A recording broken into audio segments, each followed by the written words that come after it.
J'étais debout dans le rayon pâtisserie du Monoprix le matin de Noël, tenant un gâteau pour une table dont mon propre fils avait déjà décidé qu'elle serait plus agréable sans ma présence. J'ai appelé mon fils depuis ce rayon. Bûche au chocolat ou tarte aux pommes, lui ai-je demandé. Il y a eu un long silence. Puis il a dit que nous avions déjà fait le dîner de Noël hier soir.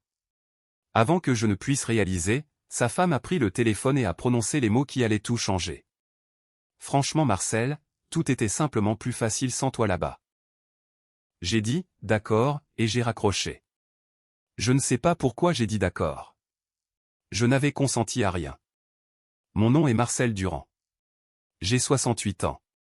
J'ai passé 39 ans comme électricien agréé à Lyon. Et j'ai passé les 4 dernières années à économiser discrètement 450 000 € pour acheter une maison à mon fils.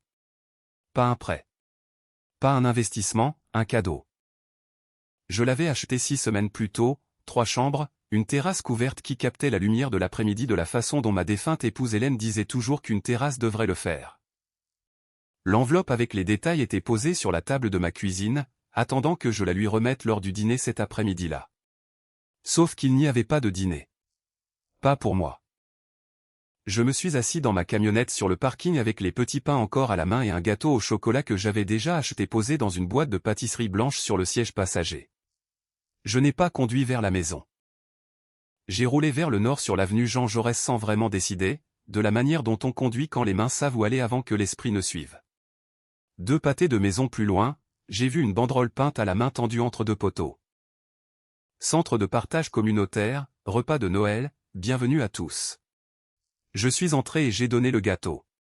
C'est là que j'ai rencontré Théo, 8 ans, les baskets trouées au bout, se tenant près de sa grand-mère comme un garçon qui avait appris à ne pas faire confiance aux inconnus trop rapidement. Il a regardé ce gâteau comme un enfant mesurant quelque chose qu'il voulait désespérément mais qu'il avait appris à ne pas essayer d'attraper. « Est-ce que c'est vraiment pour tout le monde ici ?» a-t-il demandé. « Pas est-ce que je peux en avoir ?» Il demandait si la gentillesse sans prix était seulement réelle. Je lui ai dit que oui. Sa grand-mère Danielle m'a serré la main. Une infirmière pédiatrique retraitée de 31 ans de service. Épuisée de cette manière spécifique dont les gens le deviennent quand ils résolvent le même problème depuis trop longtemps. J'ai posé une question à Théo avant de partir. « Est-ce que tu veux changer ta vie, mon garçon ?» Il n'a pas hésité. « Oui, je veux que mamie arrête de s'inquiéter. » J'ai donné à Daniel un nom, une association de logement, un travailleur social a demandé et je lui ai dit que cela valait la peine de passer un appel. Puis j'ai passé le seul appel téléphonique qui comptait ce jour-là. Pas à mon fils, à mon notaire, Maître Lefebvre. Je lui ai laissé un message vocal de 4 phrases, arrêtez immédiatement le transfert de la propriété de la rue des Glycines. Pas d'acte, pas de signature, pas de dépôt. En France, un don immobilier n'est pas effectif tant qu'il n'est pas enregistré officiellement. Je n'avais rien signé de définitif. Légalement, cette maison n'avait jamais cessé d'être la mienne. À 14h14 cet après-midi-là, Julien a rappelé, hurlant déjà, « Qu'est-ce que tu as fait ?» Je lui ai dit exactement ce que j'avais fait. Il a dit, « Nous planifions tout autour de cette maison depuis des mois. Des échantillons de peinture, un entrepreneur, une rénovation de la cuisine. » Tu as parlé à un entrepreneur, ai-je dit, pour une cuisine dans une maison qui n'a jamais été légalement la tienne. Il a dit, nous te faisions confiance. J'ai dit, tu m'as dit ce matin que tout était plus facile sans moi là-bas. Maintenant tu veux parler de ce que signifie la confiance. Ce soir-là, mon voisin Raymond est arrivé avec un plat de gratin dauphinois et un regard qui me disait qu'il en savait déjà plus qu'il ne voulait en dire. Raymond vivait 3 maisons plus loin depuis 22 ans, et il ne venait pas les mains vides à moins que quelque chose ne doive être dit. Julien l'avait appelé le matin même, non pas pour demander si j'allais bien, mais pour demander si j'avais semblé instable ces derniers temps, si je me répétais, si j'étais confus au sujet de l'argent. Raymond lui a dit que j'étais l'homme le plus lucide du quartier. Mais ça ne s'est pas arrêté là. Raymond m'a dit que Julien posait des questions partout depuis des mois, aux voisins, aux commerçants, à quiconque voulait l'écouter, préparant le terrain. Et pire encore, Julien avait dit à la famille d'Aurélie que la maison n'était pas un cadeau du tout. C'était un montage fiscal, quelque chose qui m'avantageait moi, pas eux. Puis Raymond a dit les mots qui m'ont coupé le souffle. Il y a autre chose à propos de Marc. Marc est mon frère. 4 ans plus tôt, il avait cessé d'appeler parce que Julien m'avait dit que Marc était jaloux de ce que j'avais construit et ne voulait plus de contact. Je l'avais cru, en deuil, distrait, confiant les clés de ma maison à mon fils pendant que j'enterrais ma femme. Raymond m'a raconté ce qui s'était réellement passé. Marc l'avait appelé pour chercher ma nouvelle adresse parce que quelqu'un utilisant mon numéro de téléphone lui avait dit que je ne voulais plus rien avoir à faire avec lui. Quelqu'un utilisant ma voix. J'ai appelé mon frère ce soir-là pour la première fois en 4 ans. Ce qu'il m'a dit a brisé quelque chose en moi. Julien l'avait appelé depuis mon téléphone pendant ces mois difficiles après le décès d'Hélène et lui avait dit en mon nom que j'avais besoin de distance, que Marc était toxique. Marc m'a écrit 3 lettres après cela. Je ne les ai jamais reçues. Elles sont arrivées dans ma boîte aux lettres exactement au moment où Julien avait accès à ma maison et où je ne vérifiais pas le courrier. Et il y a 8 mois, Julien a rappelé Marc, plus amical cette fois, demandant si je semblais assez lucide pour gérer mes propres finances, utilisant les mots déclin cognitif, collectant des témoignages. Mon fils ne prévoyait pas un dîner de Noël sans moi. Il montait un dossier. Je n'ai pas dormi cette nuit-là. Au lieu de cela, j'ai ouvert l'Instagram de Julien pour la première fois depuis des mois. 9 photos du dîner auquel je n'avais pas été invité. 11 personnes autour d'une table dressée avec la belle vaisselle d'Aurélie. Au centre, un bol en bois que j'avais fabriqué de mes propres mains lors d'un cours de menuiserie où Hélène nous avait inscrits en 1987. Sur une autre photo, la brochure de vente de la rue des Glycines délibérément placée dans le cadre derrière Julien et Aurélie souriant comme des propriétaires. La légende disait, tellement de choses à attendre pour l'année à venir. Mon nom n'apparaissait nulle part. Le lendemain matin, je suis allé chez eux pour récupérer une boîte à outils que j'avais prêtée à Julien 18 mois plus tôt. Dans le couloir, là où une photo de Julien et moi lors de sa remise de diplôme était accrochée depuis des années, il y avait maintenant une photo de la famille d'Aurélie dans une maison de vacances. Quand j'ai posé la question, Aurélie a simplement dit, il fallait rafraîchir la décoration. J'ai regardé cet espace vide sur le mur et j'ai compris plus clairement que n'importe quel appel téléphonique aurait pu me le dire que je n'avais pas été oublié. J'avais été effacé délibérément avec le temps. Ce vendredi-là, une femme nommée Joëlle, une collègue de Julien, m'a appelé. Elle était au dîner du mercredi. Elle a dit qu'elle ne pouvait pas laisser ce qu'elle avait entendu passer sans rien dire. Lors de ce dîner, Julien s'était levé et avait porté un toast à la maison de la rue des Glycines, l'appelant quelque chose pour lequel nous avons travaillé. Son accomplissement et celui d'Aurélie réalisés ensemble. 12 personnes dans cette pièce.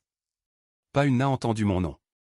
Quand la mère d'Aurélie a demandé où j'étais, Julien lui a dit que je préférais un Noël tranquille, que j'avais l'habitude. L'habitude d'être seul. J'ai pensé à 4 ans de réveil à 6 heures du matin, une camionnette avec 300 000 km, un compte d'épargne auquel je refusais de toucher. L'habitude, en effet. Ce week-end-là, mon frère Marc et sa femme Renée sont venus de Marseille. Nous étions encore à la table de ma cuisine quand la sonnette a retenti.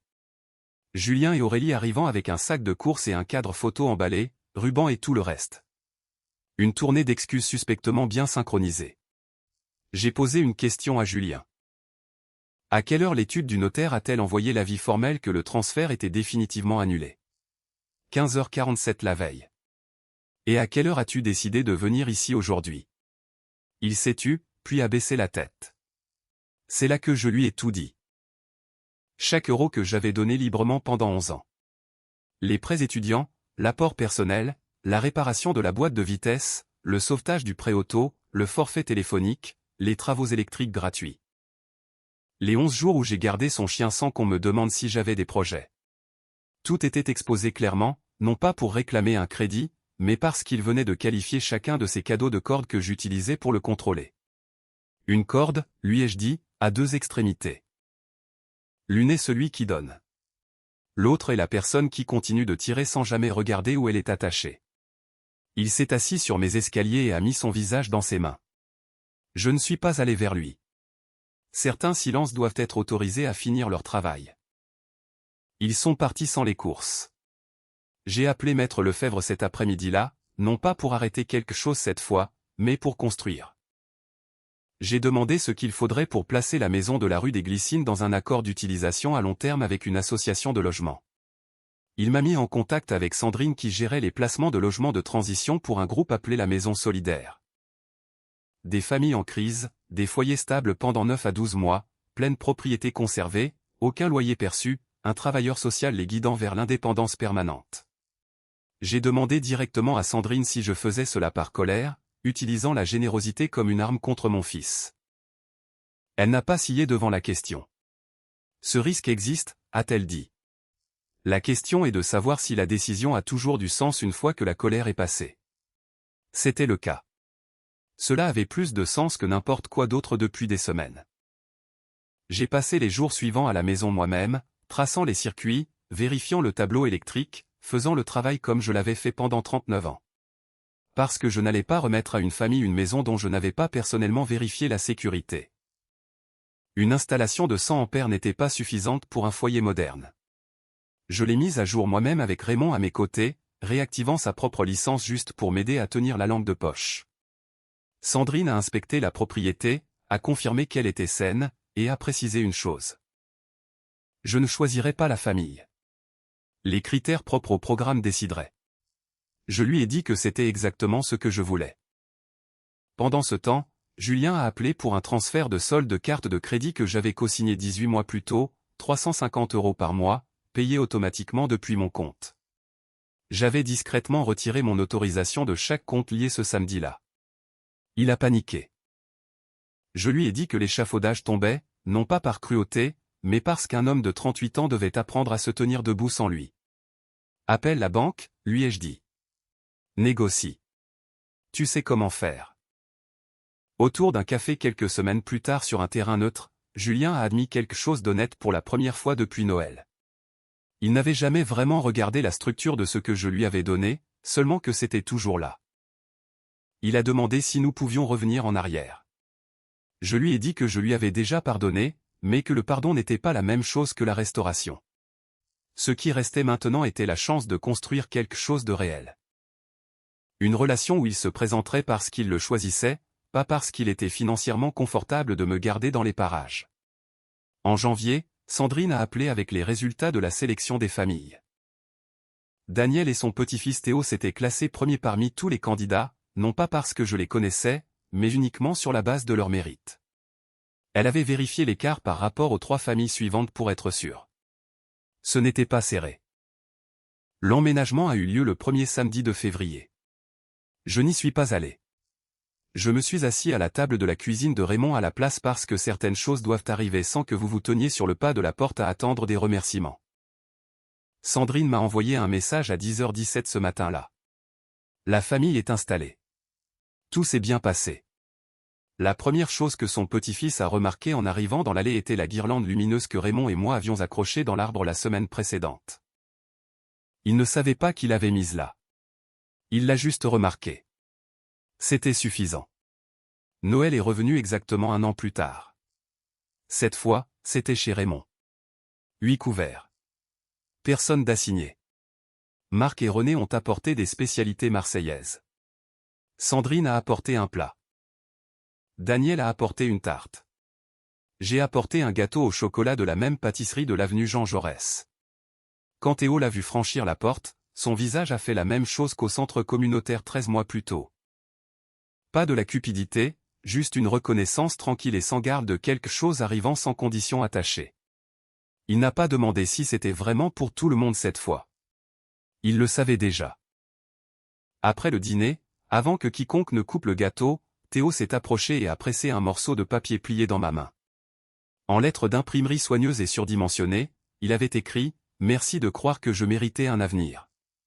Ton ami, Théo ». 1 an plus tôt, je me tenais dans une épicerie tenant un gâteau pour une table qui avait décidé que c'était plus facile sans moi. Cette année, quelqu'un avait dressé une place pour moi avant même que j'arrive.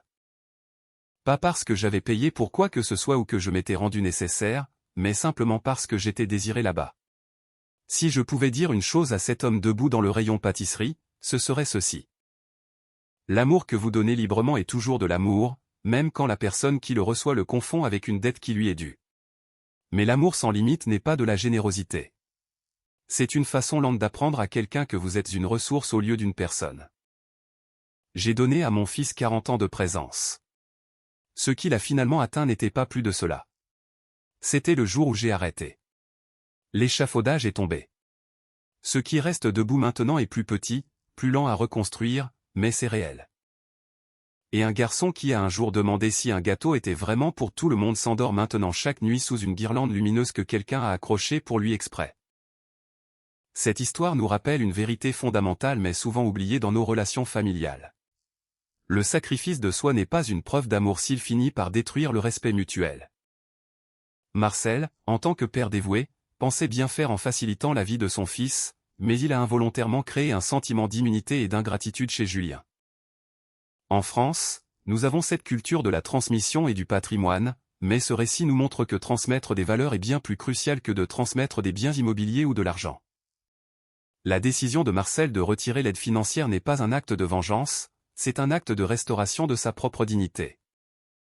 Il a choisi de transformer une situation de trahison en un acte de pure philanthropie en aidant Théo et Daniel, des inconnus qui, contrairement à son fils, savaient reconnaître la valeur d'un geste désintéressé.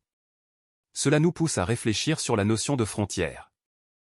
Aider ses enfants est naturel, mais jusqu'où doit-on aller avant que notre générosité ne devienne une béquille qui les empêche de marcher seuls? La leçon ici est que l'amour véritable exige parfois de savoir dire non et de laisser l'autre faire face à ses propres responsabilités pour qu'il puisse enfin mûrir. C'est seulement en perdant son filet de sécurité que Julien a pu commencer à voir son père comme un être humain et non plus comme un simple distributeur de ressources. Et vous, qu'en pensez-vous? Avez-vous déjà dû imposer des limites strictes à un membre de votre famille pour préserver votre propre respect? Pensez-vous que Marcel a été trop dur ou au contraire qu'il a pris la seule décision juste possible pour sauver ce qui restait de sa relation avec son fils? Partagez vos expériences dans les commentaires, cela m'intéresse beaucoup de lire vos points de vue sur l'équilibre entre générosité et respect de soi.